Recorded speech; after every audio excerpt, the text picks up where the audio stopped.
Welcome to Business Beyond the Mic, where we join Carly Van Heerden, CEO and founder of We Edit Podcasts.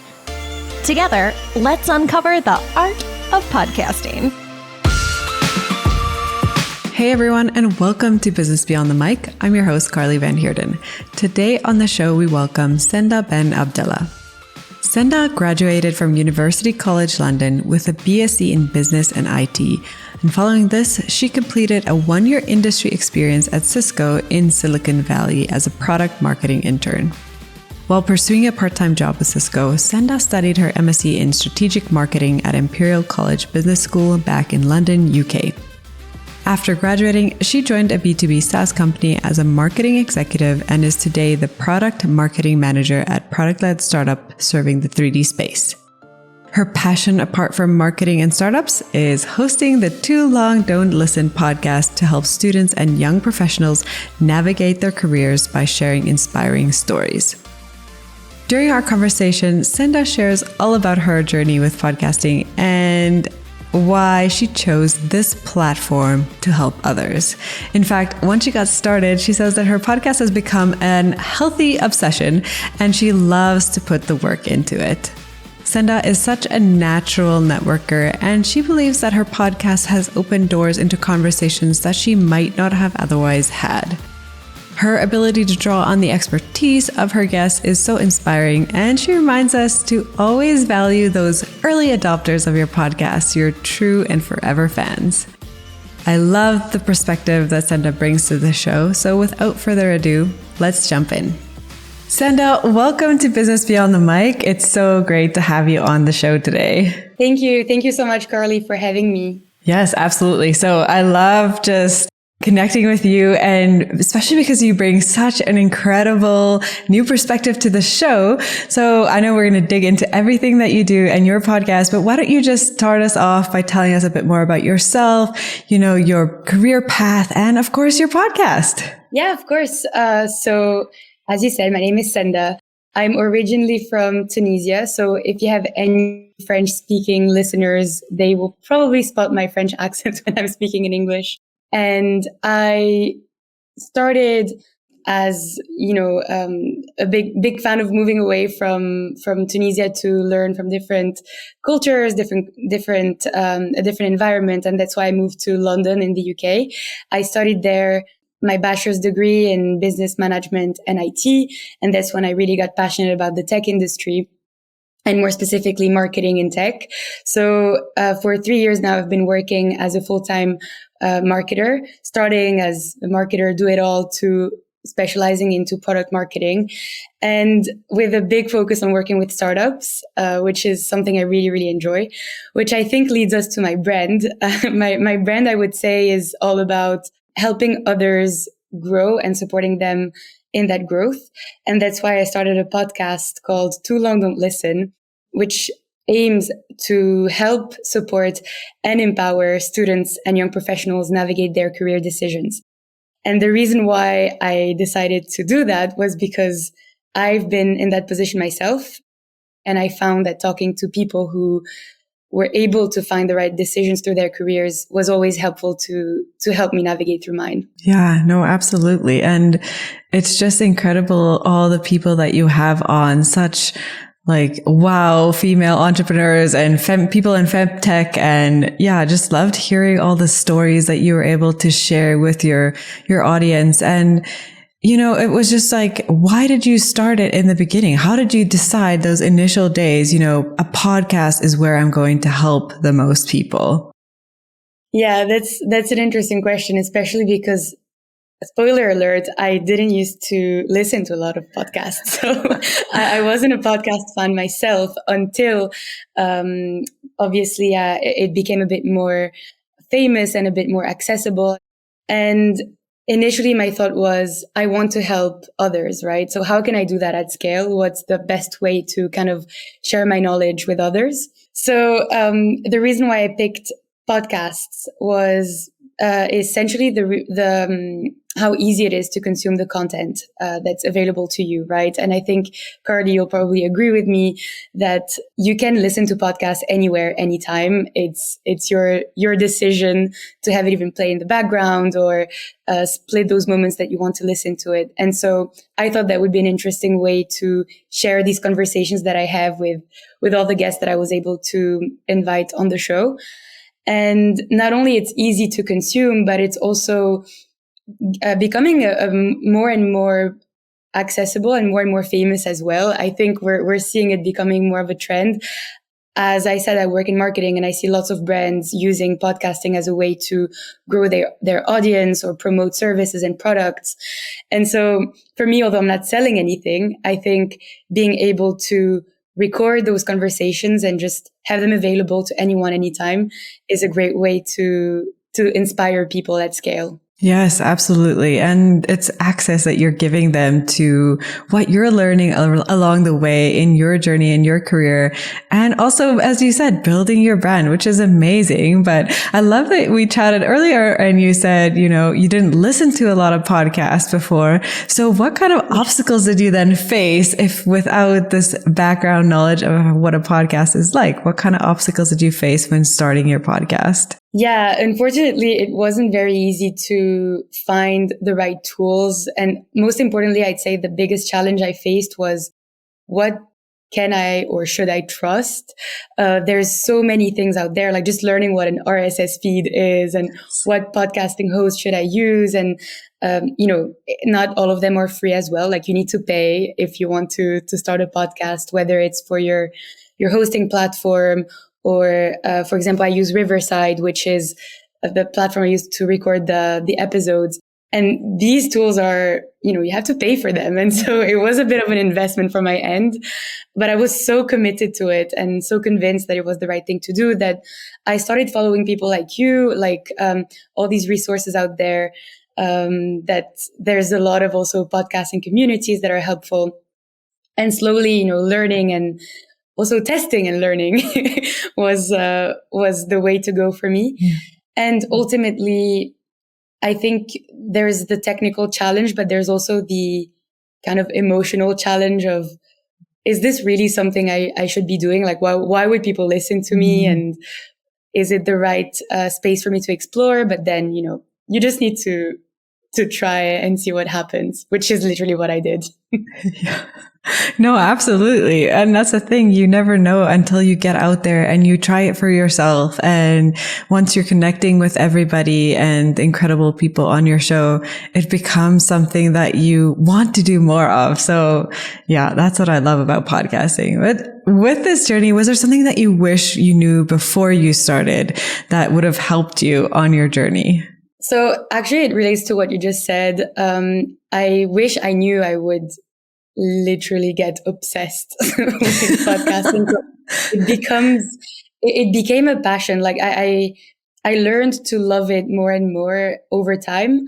Initially I had, my goal to just try and see if it would work. But then I started loving, reaching out to people, getting to know them through my podcasting journey. And also learning what new tools are out there and documenting myself and always being aware of like, what's the trendiest thing the podcast industry has to offer. And that's actually why I attended the podcast show in London back in May or April this year. It was April.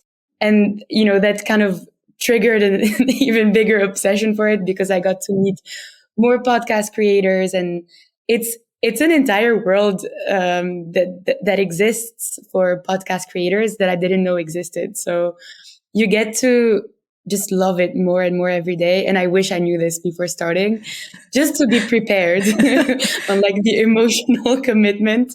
But I have no regrets and I would do it all over again for sure. Yeah. Send us warning. You will become obsessed to be a podcaster.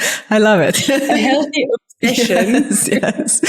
Honestly, I do podcasting stuff all the time. So it's my business. I can't say what kind of obsession is that, but I love it. And just hearing your story is also so inspiring that, there is more than just you behind the microphone. It is a rich community that you are able to tap into, others who are on this path with you.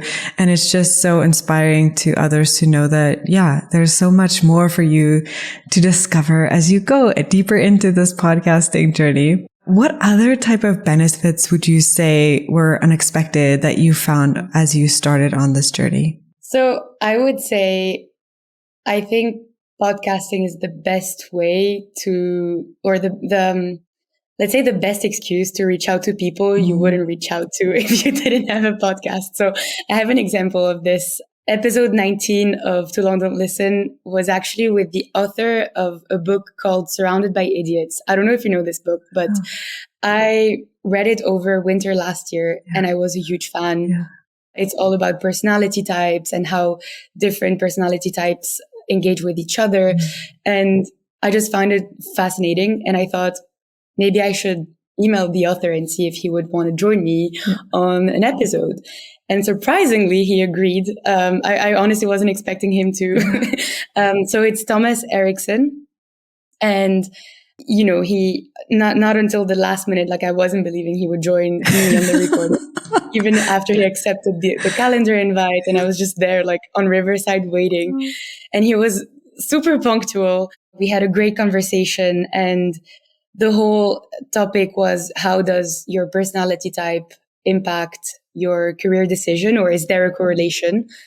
And, having an expert's view on that on my show was quite, I was very happy. So I would say that's definitely one of the benefits, connecting with people, learning a lot as well. As you mentioned, I've invited femtech leaders or femtech entrepreneurs, and learning about the femtech industry was also very new to me. So it's something that I wouldn't been able to do without the podcast for sure. Yeah, absolutely. But I find that with your personality, I think you are such a connector too, because you reach out so easily. So that's amazing. And I love seeing that. And yeah, you're right. The podcast just allows you to have those dream guests and I'm always surprised when people say yes. I'm like, oh, great. They said yes. Awesome. This is amazing. So yeah, the whole community is actually so kind and just so willing to contribute to this platform that is knowledge sharing, which is amazing. And yeah, I'm thinking about all the incredible people you have on, and your initial goal with the podcast to teach others, to help people navigate, their careers, whatever they're doing. How do you then, when you are deciding on your guests, how do you then tailor that content or that interview to fit, what you're giving to your audience, what your goals are? Yeah, that's a very interesting question, because I think I have to give you a bit more context on, I call them the early adopters, the people who really supported me in the beginning. And they're obviously my family and my friends, or we call them 3 Fs, the fools as well. But obviously I'm very thankful that they were there in the beginning of the journey. And they were also my audience, because my friends are the ones with whom I have these conversations on a daily basis, like career decisions. And also some of us are not always happy in our current jobs. Even if we found a job, it's like, what can I do next? What are my options? And so they actually, without knowing it, give me ideas of guests or topics or themes that I want to cover. And once I identify the theme, that's how I can tailor the guest that I invite. So for example, the topic of shifting career, there was an amazing guest that I had on the podcast as well, who was actually a career consultant who gave us a talk at university. And so I leveraged that connection to invite him on the show and ask him lots of questions on, how to make a career shift, when's the right time, what are the challenges, how to overcome these challenges. And these are conversations that when you hear from experts, it's also really helpful. So it's like having those, not only the people who go through those career choices, but also the ones who can advise you from their expertise and their knowledge over the years. And I try to bring both, because I think it's nice to also have a diversity in the content that you offer. Yeah. So I call them like the unlimited edition episodes. Like, for example, Thomas Erickson, I wasn't going to ask him about his career choices, but he was great to have in terms of, let's say, the more like deeper psychological impact on your career. And that's something I think young professionals found very helpful too. Like after that, I assess from feedback I get from my audience as well, whether it's through surveys or the Q&A functionality on Spotify is pretty helpful too, to gather thoughts and feedback. And, after gathering all that feedback, you can either reassess or target new guests or ask for people around you to recommend guests for you as well. So always leverage your network. That's number one rule. That's what I mean right there. You're networking again. And yeah, I love that feedback component. How did you decide to focus on doing that? Or do you use any other metrics to see whether your episodes are really hitting home and resonating with your audience? Yeah, I think as obviously as a podcaster, you need your KPIs, right? Like I think a lot of people refer to downloads, or to me, it's not a significant metric to keep track of, especially because my main goal is to inspire others. So it sounds like a very intangible metric, but to me, it's like how many people out there did I help or motivate make a career shift or start something they didn't want to start, they were afraid to start before. And so that I gather through word of mouth. So whether it's people who reached out to me on LinkedIn, Instagram after listening to an episode, or actually, going out with friends and hearing them tell me that they've been considering starting a business recently after listening to an episode. To me, those are more, let's say, intangible metrics that are much more impactful for me as a content creator. But of course, looking at the vanity metrics of followers and engagement rate is always satisfying as a marketer, right? So I try to keep a balance of the two. Yeah. Well, I'd love to tap a little bit into your marketing brain here. And what type of strategies do you use to market your podcast, to actually share it with, to find new listeners and, put it out there? So, okay. I think what's important to talk about also is the format of my podcast, right? It's essentially guest driven content. So most of the time when the guest is willing to also promote on their end and they're quite active on accepting collaboration posts and tagging my podcast page, that's where I see the biggest increase in listenership, in followers. And I want to thank all of the guests who did it without me asking. That's always a great thing. So I would say it's much more, it's very collaborative, the way I'm growing the podcast. But then I also try to keep it very authentic. So for example, I haven't looked into sponsorships or monetization.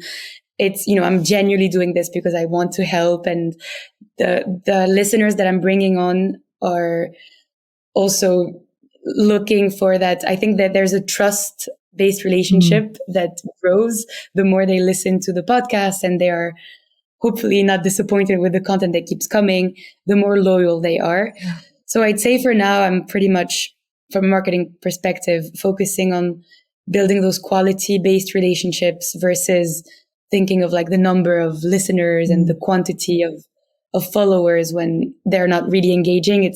I think it loses its impact on your podcast and on your content. Yeah.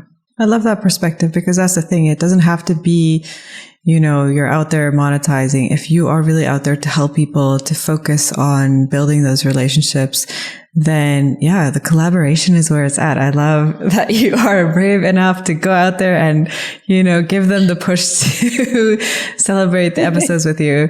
I am all for that. I love it. So what is next for your podcast, or what is something that you are working on right now that you are super proud of?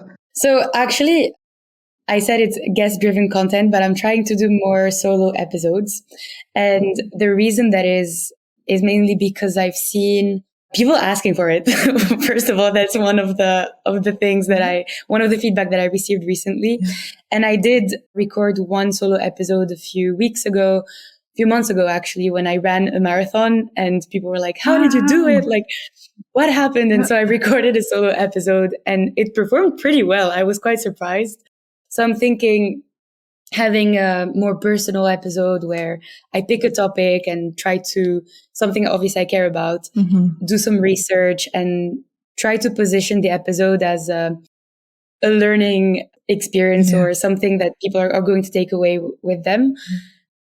And record solo episodes which are also helpful to fill in the gaps, I guess, when you don't have guests coming. And it's a nice thing to do. Yeah. But I would say the biggest initiative that I really want to put together is having an event in real life. And that's something I've been considering, especially in London, where there is a big student community already that I've been in touch with, who would love to connect with the young professionals who are already in their career and can answer questions that they have. So that's something I'm strongly considering doing. Yeah. That'll be amazing because it's literally your podcast in real life then, because you'll have all of those experts in the room and everybody can, tap into their stories firsthand, which will be amazing. I would love to see what you put together there. So Thank you. That sounds amazing. Well, Senda, thank you so much for sharing so openly about all of the things that you faced on this podcasting journey. It's, so overall, so lovely to connect with you and just see how you've attacked this whole thing and just gone after it and, made it your own. And like I say, all those solo episodes do really well because your audience is also there to learn from you at the same time. So I just encourage you to keep doing those and share your knowledge with everyone. So but now I want to do the fun part of the interview where we do little quick fire questions and just, share whatever comes to mind and let's hit. So the first one is, how has podcasting changed the way you do business or life? I'm going to focus on actually both. I'd say both business and life. I'm a much better listener. That's one thing I gained for sure. And learning to listen more helps you actually be more present in conversations and people trust you more. So I think that's definitely something I took away from podcasting. No, that's gold. I love it. So what are your top tools or non-negotiable investments as a podcaster? Ooh. As you can see, I'm not going to say a microphone. Sorry for all the podcasters who love their mics, but I would say good lighting for sure. And a good hosting platform for your podcast. Actually that should be number one. Yes, totally. What hosting platform do you use? Just share it with our listeners. I use Podbean. Oh, nice. Love it. Yeah. So switching gears here, what are some of the biggest podcast fails or learning lessons that you had along the way? I'd say learning for sure, being more patient and accepting that it's okay if, getting into that cadence of wanting to record episodes all the time. And then the editing takes time as well. And I'm on my own. I don't have like a production team or anyone to help me do the outreach and the recordings. So being on my own, I think it's important also to accept that sometimes I can do everything. And that's a huge learning that you can apply to also, your full-time job or life in general. And I'm very grateful that podcasting is amplifying that way of thinking and that mindset. Yeah, that's lovely. I love that. And then finally, if money or time were not a factor, what would be next for your podcast? So I'd say putting myself in front of more guests and more people that I want to invite to the podcast. And to me, that would mean traveling more. And I had this thought that I would want to maybe have a recording in French or in Arabic or another language that I can speak just to get to a bigger audience. So that would mean expanding my reach, but also enjoying the traveling part. Yes, if it can be part of what you do, why not add that traveling component? Right? You can go to all the conferences across the world and meet up with all the podcasters and make it part of your job. Oh my God, that would be honestly a dream job for me, for sure. I can just imagine you. You would be great at it. Oh my gosh. Well, Senda, thank you so much for coming on the show. You are just such an encouragement, and I just love seeing you trailblaze your own path. And I just want to encourage you to keep going, and you are helping so many along the way. So yeah, thank you so much for joining us on the show today. Thank you, Carly. And I love listening to your episodes, and I love what you're doing as well. So thank you so much for inspiring us. Yes, absolutely. Well, thanks everyone for tuning in, and we will see you next time.